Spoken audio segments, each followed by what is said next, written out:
So in this video, we're going to convert from parametric into rectangular form by eliminating the parameter like we did in the previous video. But in this problem, there's going to be a domain restriction that we have to pay attention to. So that this will be a more complicated example.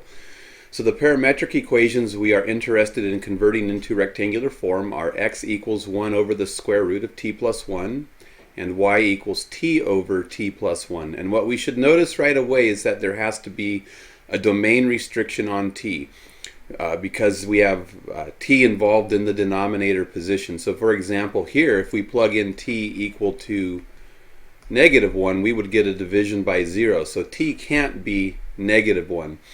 And over here we have a tighter restriction because not only do we need to avoid division by 0, which would happen here if t were equal to -1, but we also want to avoid negative inputs into the square root function. So we have a tighter restriction actually. We need t plus 1 to be greater than 0 so that we're only putting positive numbers into the square root. And if t plus 1 is greater than 0, that's going to indicate that t has to be greater than -1. So we have to go by the worst case scenario, the most restrictive domain. So we're operating under the conditions that t has to be greater than -1. In other words, t is going to live on the interval from open interval from -1 to infinity. And what we really should ask ourselves is what happens when t approaches -1, the number that causes division by 0? And what happens when t approaches infinity? We should be asking the question, what happens to x and y under those two conditions? Because those are going to dictate what x and y approach. As t approaches its two limits, will dictate how we have to draw the rectangular version of the function. So let's investigate what happens when we take the limit as t approaches -1, which is the start of the interval.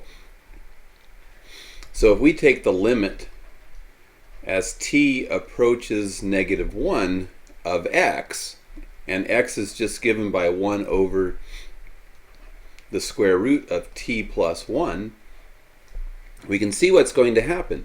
We have a constant numerator and the denominator t plus 1. As t approaches -1, t plus 1 approaches 0, which means the square root of t plus 1 is also going to approach 0.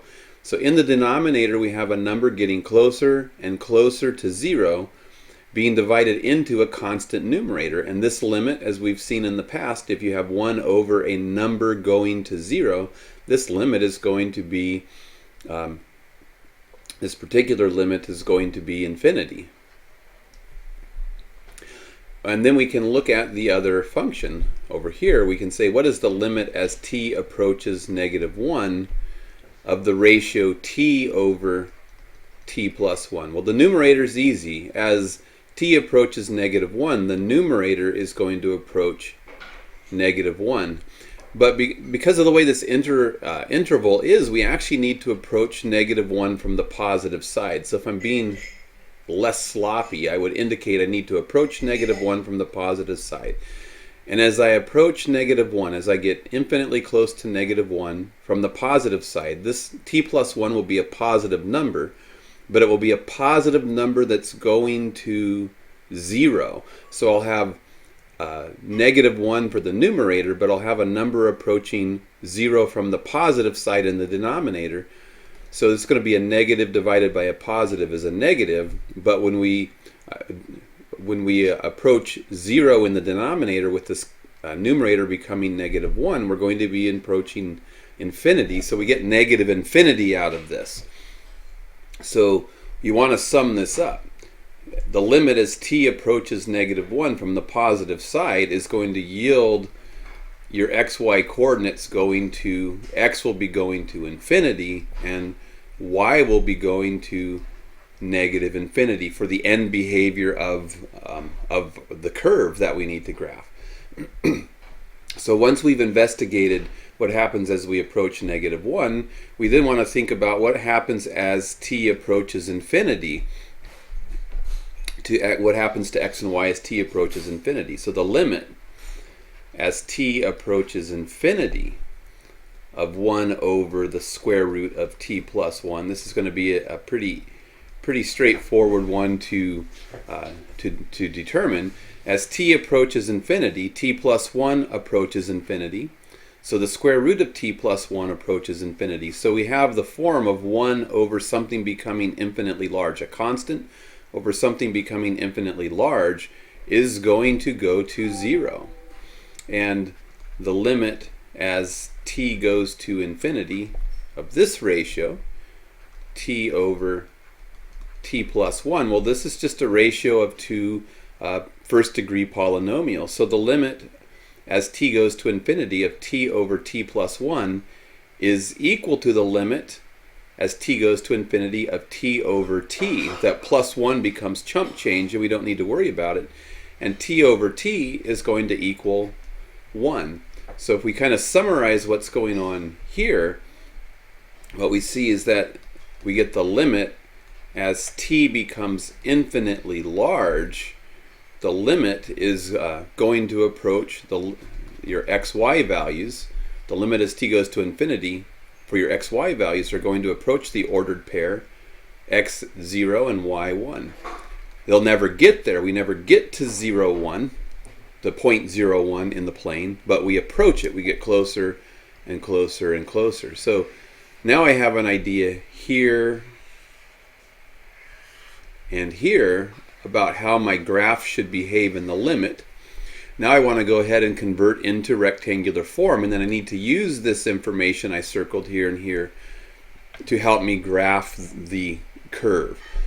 So I'm going to solve this relation for t.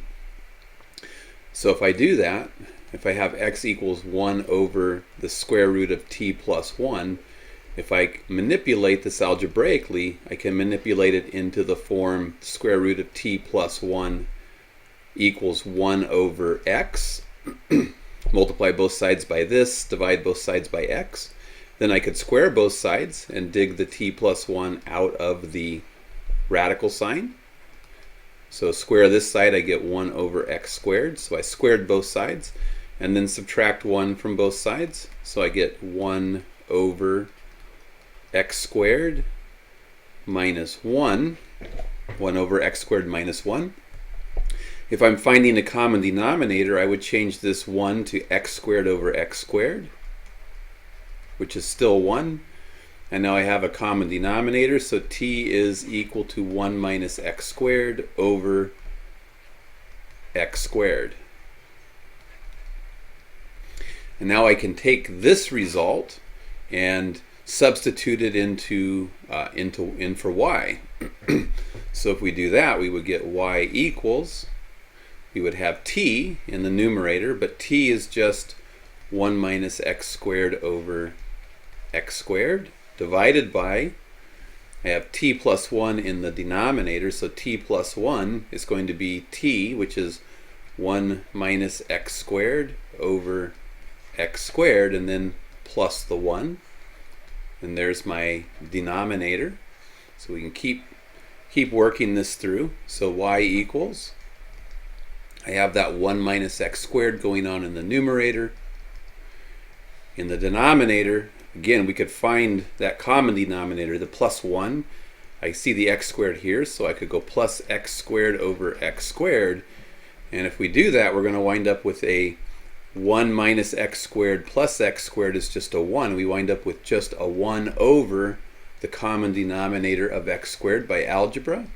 And here the x squareds are both in the denominator position, so they're going to cancel. And that's going to simplify to y equals 1 minus x squared, or minus x squared plus 1, depending on how you want to think about it, minus x squared plus 1. So here what I see in rectangular form, if I were to just graph it in rectangular form,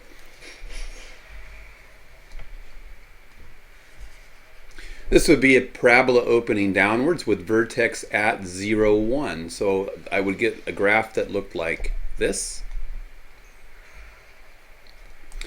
But I would be incorrect because t has a domain restriction on it that's now kind of hidden. And what I know from looking over here is that x is going, the x values, I can kind of look at these two. X is going to approach 0 and infinity. So x is going to run from 0 is the smallest it gets, and it goes to infinity. And y is an element of the interval, the smallest it goes to negative infinity. And it runs all the way up to 1, but it never gets to 1. So x is an element of this open interval, and y is an element of this open interval. So I need to take that into consideration. So what I see from here is that my function, as t gets infinitely large, my function is going to approach the vertex but never get to it. And x has to go to infinity. X is the open interval from 0 to infinity, and y is going to go from negative infinity to 1. So this is the ordered pair 0, 1. So y is going to go here, and it's going to go off to negative infinity. So I only get the right half of the parabola minus the vertex, but I can't put the arrow pointing down, because if I think about what's going on here, as t gets infinitely large, we approach the vertex. So we're starting at negative 1. And at negative 1, the function, as we get closer and closer to negative 1, the function's coming from positive infinity in the x direction and negative infinity in the y direction. So, and then so draw my half of the parabola in and don't put any arrows on it. But as t gets infinitely large, the graph needs to get closer and closer and closer to the vertex. So as t goes to infinity, we're approaching the vertex of the right half of the parabola minus x squared plus 1.